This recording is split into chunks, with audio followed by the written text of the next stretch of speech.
He picked up the bread first. Not his cane, not his pride, just the bread. It had landed hard, cracked open, soaking up oil and dust from the gutter like a sponge of humiliation. The plastic bag clung to it in shreds, fluttering like it was ashamed of what it had become. Franklin Hayes bent down slowly. His hip protested. His ribs throbbed.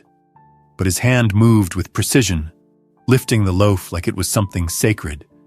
And to him, it was. Behind him, the laughter rolled on.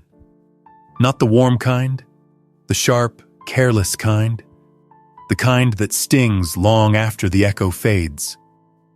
The man who'd shoved him was already back on the patio, chest puffed, a cigarette between his fingers like punctuation. Tyler Ross. Mid-30s, leather vest, sunglasses even in the shade. His boots were still pointed toward Franklin like the impact had been personal. It hadn't been. That was the point. Franklin stood up slowly, one hand pressed to the scrape on his cheek. Blood. Just a little. Enough to remind him that skin still breaks, even when you've stopped expecting it to. No one moved to help. A couple looked, then looked away. A woman in the cafe window blinked once and returned to pouring coffee. He limped toward the bench. 20 steps, each heavier than the last. No cane.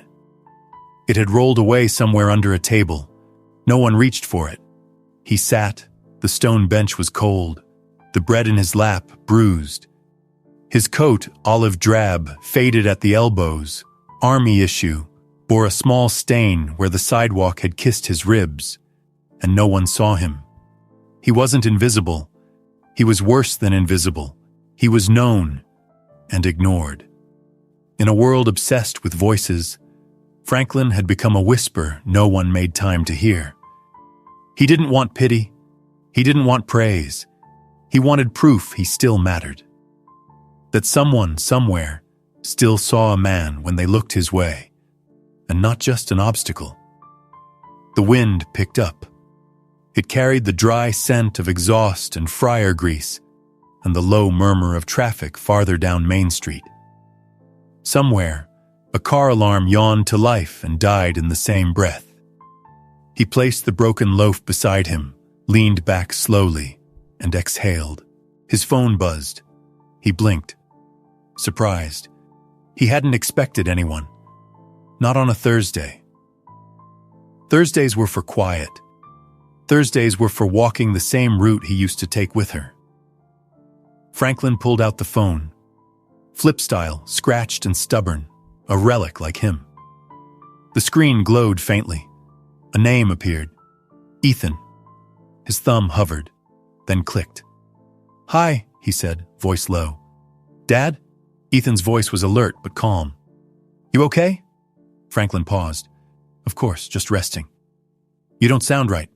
"It's the cold. Air bites a little." Another silence. Not awkward, just heavy.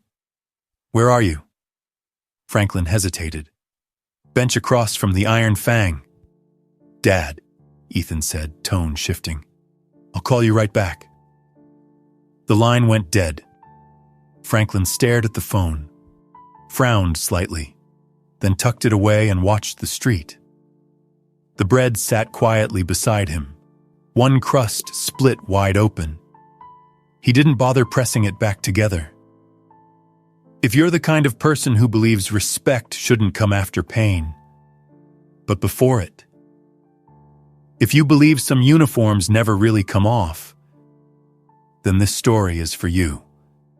Let it remind you why we must still see the quiet ones, the still ones, the ones who never stopped standing. Across the city, a second phone lit up. Ethan Hayes stood frozen in a room full of low buzz and blinking monitors, but all he heard was silence, a silence that didn't belong. No banter, no dry humor. Not even the faint hum of his father's breath. Just a pause too long, a hesitation too loud. That wasn't like Franklin Hayes. He narrowed his eyes at the screen. then tapped out a message with the same urgency he once used to call airstrikes. To Earl McKinley.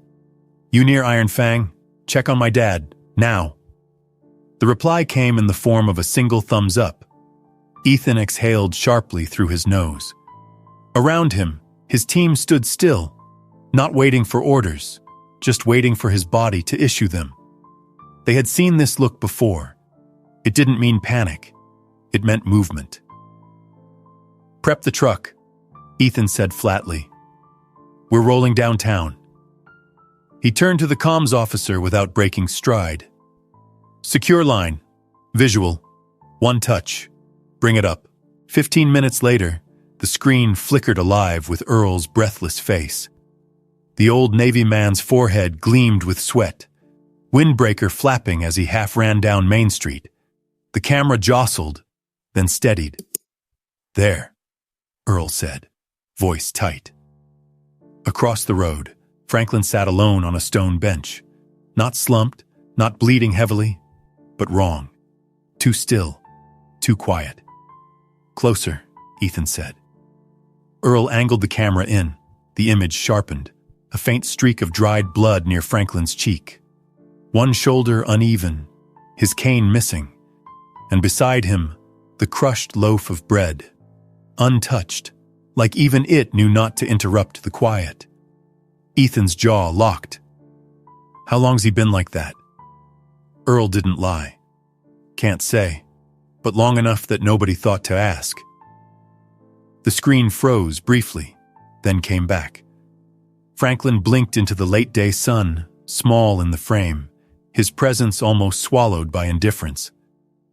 Earl turned the phone toward himself, locked eyes with Ethan, and said simply, "He's not fine, son. You'd better get here." Ethan didn't pause. He turned to his driver, voice razor-sharp. "Reroute, we're heading in, priority Alpha." No one asked what happened. They didn't need to. Orders rippled like instinct. The room shifted, gears turned, steel moved, and with it, a reckoning began. Franklin didn't lift his head when the first shadow passed, but he felt it. The shift in pressure, the sudden hush in the wind, that unnatural stillness that comes right before a city remembers how to hold its breath. Then came the sound. Low, rhythmic, mechanical. A convoy. Across the street, the laughter from the bar faltered. Tyler Ross flicked a cigarette into the curb and leaned forward, squinting as black shapes turned the corner. 3 matte SUVs rolled into view, silent and smooth, like apex predators coasting through glass.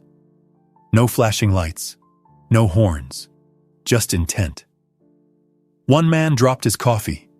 A stroller stopped mid-wheel. Even the breeze seemed to hesitate. The lead SUV slowed to a stop in front of the Iron Fang. And then, doors opened. Not with drama, not with urgency, with authority. Boots touched pavement in perfect rhythm. Dark, tactical gear, worn smooth at the edges, helmets off, comms in ear. No insignias, because identity wasn't necessary when presence said everything. They didn't draw weapons. They didn't need to. They moved like they had done this 100 times, and never once got it wrong. Tyler stood slowly, his sunglasses slipped to the edge of his nose. "The hell is this?" he muttered. But the question never found a voice. Because from the second SUV, Ethan stepped out. No armor, no badge, just a dark jacket zipped to the collar and a gaze that burned colder than fear. He didn't look at Tyler. Not yet. He walked, not rushed, not slow, just inevitable. The crowd parted before they realized they were moving, and then Ethan was standing there beside the bench, before the man who had once taught him how to build a fire, and later, how to live without warmth. Franklin didn't flinch. "You came," he said, like stating a fact. "You didn't sound right," Ethan replied. Franklin gave the faintest nod. "Didn't mean to worry you." You didn't, Ethan said, then added quieter. But I came anyway. He crouched slightly, saw the blood, the stiffness, the hurt his father didn't name. Then he stood, turned. The bikers had gone quiet, their laughter drowned, their smirks evaporated. Ethan's eyes landed on Tyler like the weight of a courtroom. Which one of you touched him? No one answered. Silence folded over the patio like a dropped curtain. But guilt doesn't need a microphone. Tyler's hand went up half-heartedly, a shrug. He bumped my ride. I reacted. That's all. Ethan stepped forward. Not fast, just closer than comfort allowed.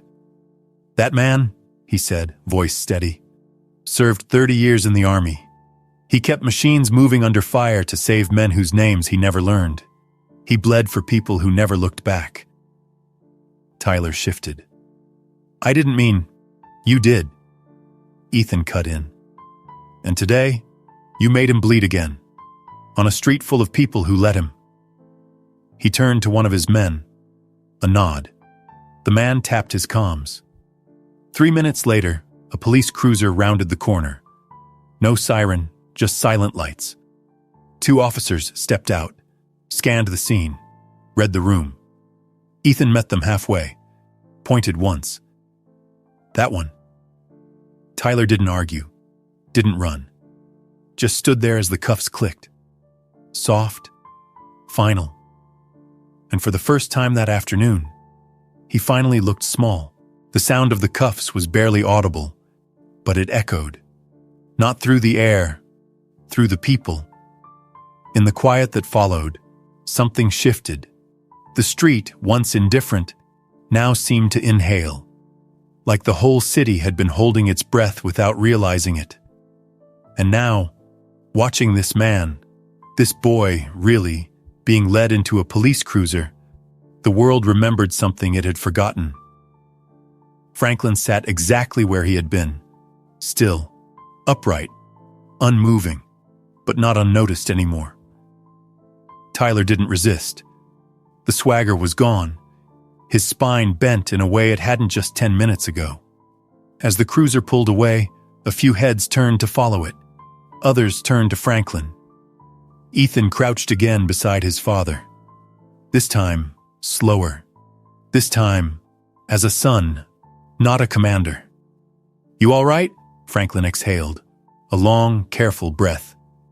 My hip will complain about it, he murmured. But that's not the part that hurts. Ethan looked at him, brows drawn. Then what is? Franklin didn't answer right away. He just stared straight ahead, at the cafe window where someone had closed the blinds, at the faces across the street that now pretended to check their phones. It wasn't the shove, Franklin said finally. It was picking up the bread and knowing no one thought I deserved help. His voice didn't crack, but something under it did. I sat here once with your mother, he said quietly, right after you shipped out. She said this was her favorite spot, said the wind always felt different here. Ethan's chest tightened. He hadn't expected that, hadn't expected her name. I remember, he said. Franklin nodded once. This bench? It's where I saw her smile the last time. Ethan swallowed. The air seemed colder. Franklin's gaze didn't move. A month later, she was attacked, just down that block, and I wasn't there. I wasn't fast enough. You didn't know. I knew the world wasn't kind, and I still let her walk home alone. There it was, the quiet wound beneath the wound. Ethan understood now. Why his father walked that route every Thursday. Why he sat alone. Why he never moved fast, but never stopped moving. I thought you were scared, Ethan admitted. Back then, when you didn't fight, I thought maybe you'd let her down. Let us down. Franklin blinked slowly. I did, he said. There was no defense in his tone, no self-pity, just truth. But today, he added, I didn't fight back. Not because I couldn't, but because I wanted to see if anyone else would. He looked at Ethan now, eyes older than wars. You did! A soft shuffle caught their ears. A boy, no more than 10, stood at the edge of the sidewalk. Freckles, flat-brimmed cap. He raised his right hand in a salute, awkward and stiff, like he'd only seen it in movies, but it was honest. Franklin saw it. He gave the faintest nod. The boy lowered his hand, turned to his father and whispered, "That's a real soldier, isn't it?" The father didn't answer. He just took off his own cap. Moments later, others followed. A woman stepped from the cafe, her mascara slightly smudged. She held a folded towel, white, clean, and trembling slightly in her fingers. She walked slowly, stopping just short of the bench. "I should have said something," she said, voice shaking. "I'm sorry." Franklin looked at her, then at the towel. He reached out, took it gently. "It's never too late," he said. Her chin quivered. She nodded and stepped back. The crowd had grown now. No one shouted, no one posed. They just stood. A few removed hats. One man crossed his chest. Another placed a hand on his son's shoulder. Then, like a tide rising, the veterans came. From doorways, sidewalks, stores, and passing cars. A Navy cap, an old Marine jacket, an Air Force pin. They formed a line. Not uniformed, not rehearsed, just present. One by one, they stood beside Franklin. Not behind him, beside. No salutes, just stillness. Because sometimes, standing still is the loudest thing a man can do. Ethan stood back, letting it unfold. His voice, when it came, was low, but carried. My father never raised his voice. He never chased applause. He didn't teach me how to fight. He taught me how to endure. He paused, looked toward the growing crowd. When I was younger, I thought that made him weak. I didn't understand that silence can be stronger than shouting, that standing still takes more strength than pushing back. He looked at his father. "You stood your ground, Dad, even when no one stood with you. But they are now." And then he did something he hadn't done in over 20 years. He stood at attention and saluted his father. Franklin didn't rise, but he lifted his hand slowly, firm, and returned it. Across the street, a man who hadn't cried since Desert Storm lowered his head and wiped his eye. News of the incident didn't explode. It unfolded. First, it was just a clip. Shaky phone footage from a bystander across the street. No commentary, no edits, no background music. Just a camera catching the exact moment a man in a dark jacket kneeled before an older man on a stone bench, and everything else on the street stopped. The internet didn't need to ask why. It felt it. By nightfall, the video had crossed city lines. By morning, it was on national morning shows. Retired veteran assaulted in broad daylight. Then his son arrived. But the headlines missed something. They didn't just tell the story of a man who was knocked down. They told the story of a man who had stood his whole life, and who, finally, had someone stand for him. The mayor's office called the next day, not with a press release, not with a photo op, with a question. Would Mr. Hayes accept a community recognition? Ethan took the call. "That depends," he said. "Is this for your cameras or for him?" The voice on the other end hesitated, then quietly, "For him." So Franklin came, not alone. This time someone offered to push the wheelchair, and for the first time in his life, he said yes. The city square looked different that week. The sun was crisp, the chairs neatly arranged. Rows of school children clutched tiny flags. A choir from the middle school stood beside the podium, fidgeting with sheet music and bow ties. When Franklin was wheeled onto the stage, the crowd rose, not by protocol, but by instinct. Not out of obligation, out of something deeper, out of recognition. The mayor gave a brief speech, gracious, scripted, sincere enough. But that moment didn't last. The moment that did was Ethan's. He stepped to the mic, not in uniform, not in formal wear, just the same jacket from that day, the one that now felt heavier. He looked out at the crowd, then back at his father. "My father doesn't speak often," he said, "but his silence isn't emptiness. It's weight. It's history." He inhaled, slow, deep. "When I was young, I misunderstood that silence. I mistook stillness for weakness. I thought a man had to fight loud to be strong." He looked down for a moment, then up again. Turns out, the quietest ones are the ones who carried the most. My father didn't fight back last week, and I'm proud of him for that. Because sometimes, the most powerful thing a man can do is not flinch. He turned, looked straight at Franklin. "You stood tall that day, Dad, and now everyone else finally sees what I missed for so long." The crowd held its breath, and then, slowly, like an oath, Ethan saluted his father. Franklin didn't hesitate. His hand rose, steady, precise, and the entire square followed. 3 days later, a letter arrived at Franklin's apartment. No return address. Inside, a note written in shaky, uneven cursive. "If you'll meet me, I'll listen." It was signed, Tyler Ross. Franklin stared at it for a long time. He could have ignored it. No one would have blamed him. Not after the bruise, not after the blood. But something in the letter, in the uneven pressure of the pen, in the smudges around the corner, looked like regret trying to learn how to write. So he made a call. They met at a park near the river.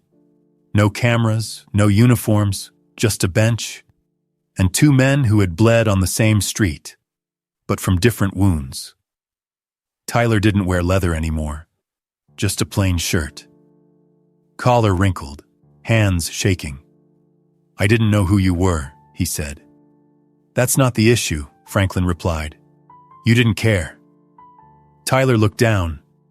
"My dad was in Vietnam, came back, shattered.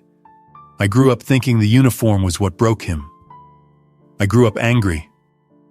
Franklin nodded. He wasn't broken by the uniform. He was broken by silence, by coming home and feeling like no one saw him anymore. A pause. Then Tyler pulled out a folded form. "I'm going to therapy. Signed up to volunteer at the VA. Not because the court said so, because I want to." Franklin took the form, glanced at it, then at the man in front of him. "You won't earn it in a week," he said. "But if you keep showing up, you'll get there." Tyler nodded, blinking fast. He wiped his nose on his sleeve. That conversation never made the news, but it changed 2 men, and it saved 1. 6 months passed. The city had moved on, but it hadn't forgotten. The corner of Main and Halstead, once just another stretch of cracked sidewalk and double-parked scooters, now held something it never had before. Wait. The bench remained. Same stone, same chill in the morning. But behind it, affixed to the brick wall, was a plaque. Bronze. Simple. Honest. In honor of Franklin Hayes. A quiet shield between us and the noise, and beneath it, one line etched deeper than the rest. He didn't fall that day. We did. People noticed it now. Not everyone. Not always. But enough. A teenager on a skateboard slowed down, turned off his music, and stood still for a beat. A father pointed it out to his son. "That's where it happened." A woman on her lunch break paused, touched the plaque, and whispered something only she and the wind would hear. On the opposite wall, someone had painted a mural. It wasn't dramatic. No saluting silhouettes, no explosions, no flags. Just Franklin, sitting on that bench, coat folded across his lap, eyes lifted slightly as if listening to something the rest of the world couldn't hear.